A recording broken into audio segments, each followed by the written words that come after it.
बात की तरह ही जब कोई खबर भी निकलती है तो दूर तलक जाती है।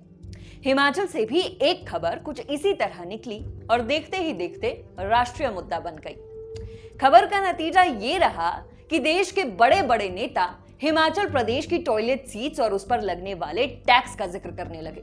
प्रदेश के नेता भी जनता को शौच से जुड़े सुझाव देने लगे।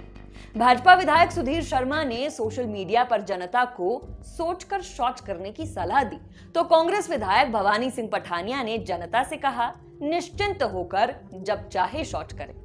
आखिर ये प्रदेश में चल क्या रहा है? इन नेताओं की सोच शौच तक कैसे पहुंची और ये जनता से कहना क्या चाहते हैं? आइए आपको विस्तार से समझाते हैं। दरअसल कुछ दिन पहले एक खबर सामने आई थी। इस खबर में हिमाचल प्रदेश सरकार के एक फैसले का जिक्र किया गया, जिसमें टॉयलेट सीटों की संख्या के आधार पर टैक्स लगाने की बात कही जा रही थी। इस खबर में यह कहा गया था कि शहरी क्षेत्रों में रहने वालों को अपने घरों में बने शौचालय की प्रति सीट पर 25 रुपए का शुल्क देना होगा। सीवरेज बिल के साथ यह अतिरिक्त शुल्क जल शक्ति विभाग के खाते में ट्रांसफर किया जाएगा। यानी अगर किसी के घर में 4 टॉयलेट सीट्स हैं तो उसके पानी के बिल में 100 रुपए अतिरिक्त शुल्क जुड़ कर आएगा।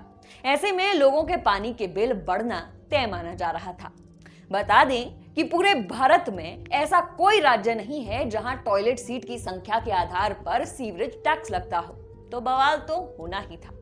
जनता कहने लगी कि माना सरकार कि प्रदेश में आर्थिक तंगहाली का दौर चल रहा है, कर्मचारियों का वेतन देना मुश्किल हो गया है, कर्ज का पहाड़ बढ़ रहा है। ये भी मान लिया कि संकट इतना बड़ा है कि हुक्मरानों का वेतन भी देर से आने की नौबत आ गई है, संसाधनों की कमी है और केंद्र भी मदद नहीं करता।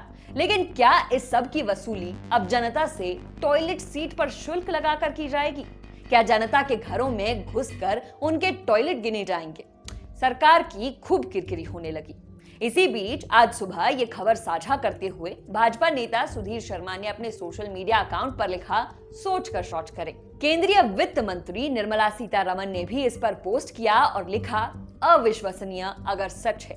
निर्मला ने आगे लिखा, जहां प्रधानमंत्री नरेंद्र मोदी ने स्वच्छता को एक जन आंदोलन बनाया, यहां कांग्रेस पार्टी लोगों पर टॉयलेट के लिए टैक्स लगा रही है।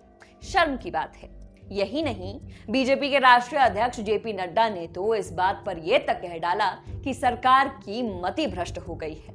जब ये सब चल रहा था तभी कांग्रेस विधायक भवानी सिंह पठानिया ने एक पोस्ट साझा की। अब इस पोस्ट में भी एक नई खबर थी। ये खबर थी कि हिमाचल प्रदेश में टॉयलेट सीट पर किसी तरह का कोई टैक्स नहीं लगाया गया है।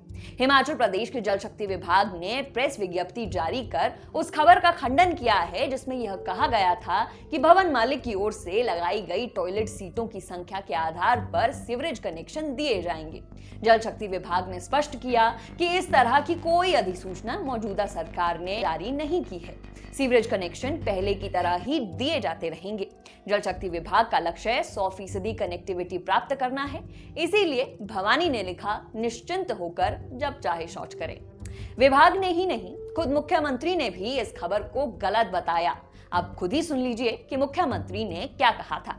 ऐसा है कि जो बीजेपी ने चुनावों से पहले 5000 करोड़ की रेवड़ियां मांगी थी हिमाचल प्रदेश में, उसमें जो पानी का मीटर था उसको फ्री कर दिया कि हम पानी का कोई बिल नहीं। हमने 100 रुपया पर हेड पर फैमिली पानी का बिल लेने की बात की। उसमें 5 स्टार होटल्स भी थे, उनसे भी बिल नहीं लिया जा रहा था। ओबराय है, ताज है, सब है, तो जो देने की क्षमता रखते थे उस पर कर दिया। और ये टॉयलेट टैक्स कोई ऐसा टैक्स नहीं। जो चीजें ये करते हैं उनको इस चीज को समझना चाहिए, इसको राजनीतिक लाभ के लिए उठाना चाहिए, इन चीजों को समझना चाहिए और पहले उनको पढ़ना चाहिए कि क्या चीज है। यानी धुआं तो उठा था लेकिन आग लगी ही नहीं। बहरहाल अब सियासत तो चलती रहेगी, मगर अच्छी खबर यह है कि जनता को इस तरह का कोई भी टैक्स नहीं देना होगा, क्योंकि हिमाचल सरकार ने अपनी छीछा लेदर करवाने का कोई ऐसा फरमान जारी नहीं किया है।